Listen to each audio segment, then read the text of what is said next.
I think it's amazing, and it is a life-changing experience, and you realize how much we have and how much you take things for granted when you go home. A simple thing is water, and having to haul the water.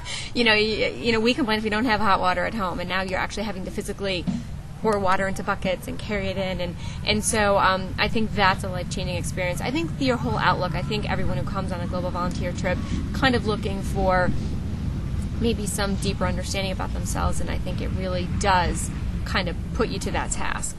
So I think it's a wonderful experience. It's an amazing organization and does a lot of good for the village, but I also think we may get more out of it sometimes as well. But it's a positive all around.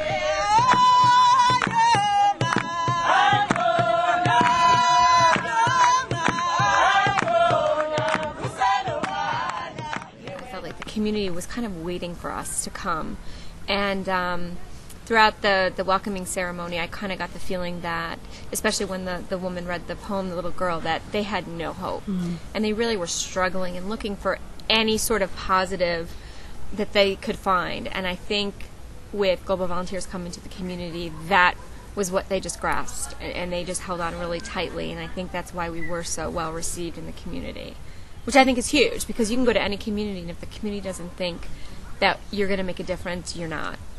So I think even when we leave, our work here is going to continue, even before the next group comes in. So I think that's going to be a tremendous positive for the community as a whole.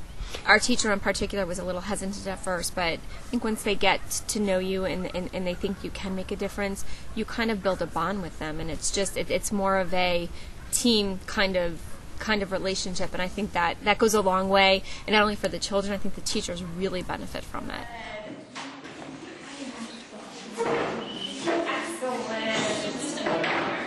We work a lot on their reading comprehension and just their reading. Cromwell's really a believer that without English, without reading and being able to write English, you're not going to have a profitable future, and he really kind of imposes that on the children. So I think that's what he's really focusing on, and I think we're helpful in that regard. I think some people are so hesitant and afraid because they don't think they can make a difference, because they want to change the world, and it's like baby steps. It's one step at a time, and you build on it. And I think people are shocked. They're like, "You're going where? And you're taking vacation and you're paying?" And they think you're crazy. But then when you come back and you show them the photos and you talk to them about what you did, they realize how amazing it is, and that one person really can help. It's not, you can't come in thinking you're going to change the world, but you can do anything that you can do is going to help them and put them in the right, point them in the right direction. So I think it is wonderful. I think everybody should do it.